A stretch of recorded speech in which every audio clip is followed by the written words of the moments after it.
Welcome back to CAN, Caribbean Affiliate News. The segment is sponsored by Clear. In Jamaica, the government's failure to begin crafting new legislation that will enable local firms to comply with the United States Foreign Account Tax Compliance Act remains a worry, despite a 6-month delay in the implementation.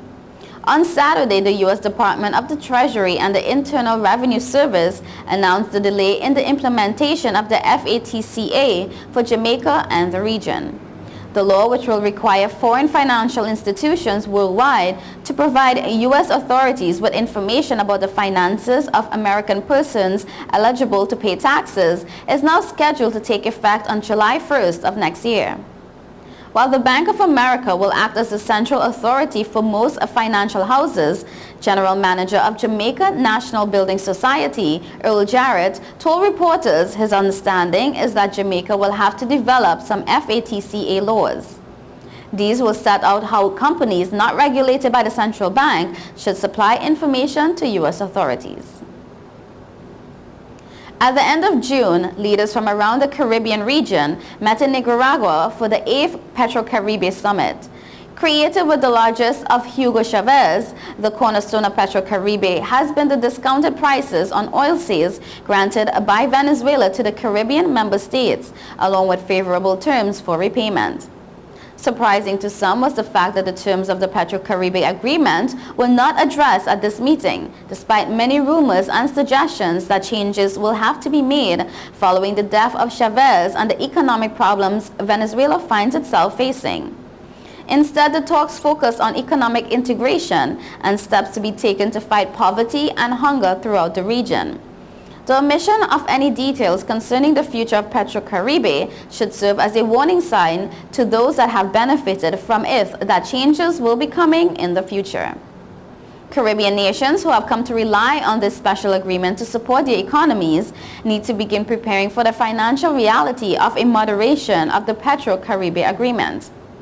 The economic problems of increasing debt and rising inflation that Venezuelan President Nicolas Maduro faces in Venezuela can most directly be affected by making adjustments to the largest component of the Venezuelan economy. With oil accounting for 95% of all foreign exports from Venezuela, the necessary action seems obvious. Combine these facts with a razor-thin 1.5% margin of victory in the last election, and some of his own supporters demanding the end of this agreement, and it is easy to see why many assume that Petrocaribe's days are numbered.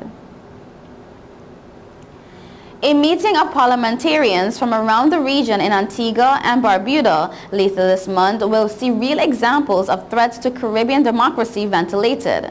That's according to Speaker of the House, D. Giselle Isaac, who said, and I quote, "I propose to the broader executive, instead of dealing with the theoretical subjects as we tend to do, let's look at the actual issues facing the Caribbean countries." Isaac also serves, along with Senate President Hazelyn Frances, as co-president of the Caribbean, Americas and Atlantic region of the Commonwealth Parliamentary Association.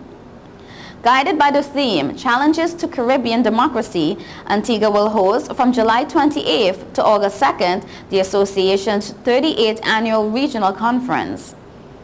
In the Turks and Caicos Islands, we had Michael Misek removed as premier. We had Makiva Bush in the Trouble in Caymans. We had Jack Warner in Trinidad. So instead of skirting the issues, I figured this year we would actually look at corruption and the cost of corruption, she says. Isaac said one session of this meeting will look specifically at the new National Party's clean sweep of all 15 seats in the Grenada House of Representatives. The long-standing motion of no confidence against St. Kitts and Nevis Prime Minister Dr. Denzel Douglas inspired the first topic of the conference, losing confidence in the no confidence motion. The House Speaker said she found the entire no confidence motion situation there mind-boggling. Isaac says she hopes the conference would be an intellectually stimulating exercise. And I quote, "I want them to get something in Antigua that speaks of change and change for the better."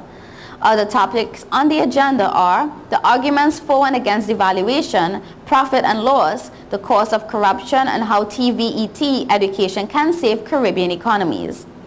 Over 50 participants, inclusive of both government and opposition representation, are expected to participate in the 6-day conference. Some organizations in the U.S. and Canada are warning of assaults on tourists in Costa Rica, and these reports are affecting the Costa Rica tourism numbers already because their agencies or groups are urging to go to other destinations.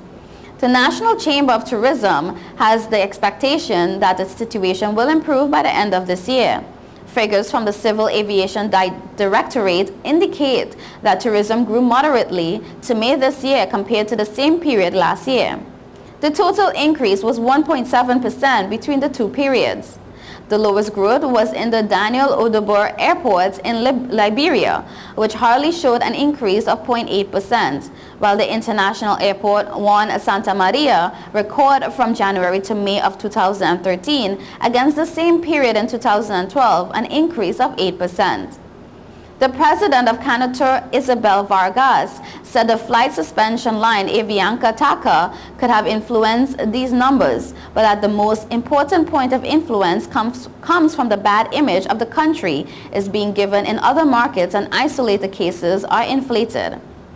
The expectation of tourism entrepreneurs is that there is a spike in activity with the arrival of new airlines and the efforts to reduce tariffs and improved promotions. You are watching Caribbean Affiliate News. Stay tuned.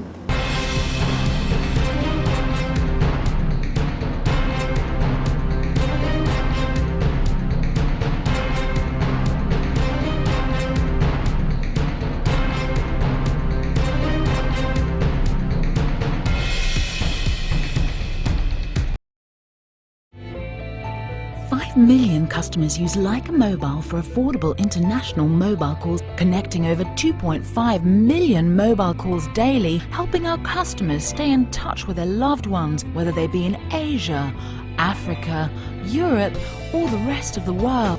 Every 5 seconds, a new Leica Mobile customer joins our growing family, helping you to make affordable international calls across the world. Leica Mobile. Call the world for less. Since we announced Sign and Drive with zero out-of-pocket and low monthly payments, cars been flying out of Bronx Honda at a record pace. Whoa! New Accord with zero out-of-pocket for $249 a month, or new Civics just $199 per month, or save thousands with 0% financing.